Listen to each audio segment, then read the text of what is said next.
Well, after Ricochet went flying through that truck, or that car over there, by Braun Breaker, by the way, I think it's going to be, it is with a no shit statement. Braun Breaker is going to be an absolute stud in a couple of years in the WWE. But yeah, it seems to be the buzz, seems to be that Ricochet is done with WWE and that he's not going to re-sign the contract and he's going to go elsewhere. It seems like, apparently, AEW.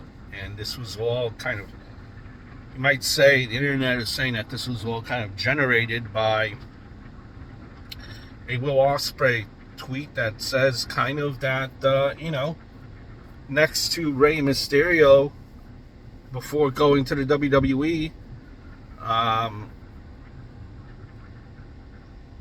Ricochet was looked at as a god as far as the high flyers go, and that's true. That's true. I've seen his work before coming to the WWE, and Ricochet has reached kind of a ceiling here with WWE, I feel. You're going to have him on TV for the most part. He's not going to be on your main, he's not going to be in a main storyline, not even a secondary, maybe a tertiary, maybe a kind of a fourth flow storyline, maybe third at most. But he's a guy that is very flashy, could do a lot of high flying. WWE will, ask him once in a while maybe to put that on. But for the most part, they kind of capped Ricochet in the sense of, that style of wrestling is not really with WWE. It's more storytelling in the ring and then the wrestling, right? So I think Ricochet does the high flying perfectly, but on the mic, this is just me on the outside. Who am I? And nobody, right? But just my opinion. He doesn't stack up there as far as on the mic and being able to tell a story, which I think has hindered him as to also how far he's able to go. WWE does not want their wrestlers to be injured under their watch, to be crippled under their watch. Hence, that's why they kind of, put Ricochet, kind of held him back a bit. Now, listen, you might say it's for his betterment. Ricochet has been on the Indies.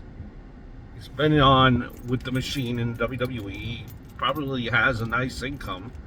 And he's on the same roster as his girlfriend or fiance, Samantha Irvin, ring announcer. Life is good. But maybe that's not what Ricochet wants. Maybe he wants to go out there and kind of relive his prior moniker of being like a human highlight. Maybe he wants to have, those high-flying matches. Maybe he feels more than safe and more than comfortable in doing that. And that's kind of that style. That's where you see that style mostly in AEW. That's where it will benefit Ricochet, where it's really not so much storytelling, more than it's more just matches and reactions within matches and moves and oohs and ahs. So it's a whole different ball game in AEW. But with that, it's also a whole different schedule, like two passing ships in the night on different schedules. One person works on Monday, the other person works on Wednesday, maybe Friday, maybe even Saturday on the road. Very weird, very different schedule, and I don't know, to me that could put a strain on a relationship, different schedule.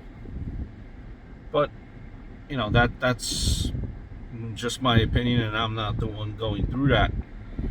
So if it's true that Ricochet is going to AEW. Weirdly enough, it was Friday's match was probably the best match that he had on television. I mean, Monday's match was probably the best match that he has on television. That's his swan song. So it'll be interesting to see. There's a lot of, if he's going to AEW, you know, it's even a possibility that he could be in the main event picture with that style.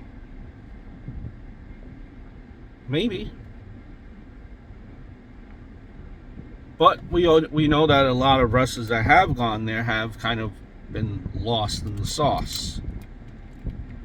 So, it will be interesting to see what happens. I believe it's you're not going to see Ricochet for a couple of months due to a non-compete clause. If in fact he has not signed with WWE, and we'll see what happens. Hope all is well. I mean, to me, listen, as much as I like Ricochet, him being on the roster really didn't make that much of a difference. Him not being on the roster is not going to make much of a difference either, as far as in the big picture of things with the WWE.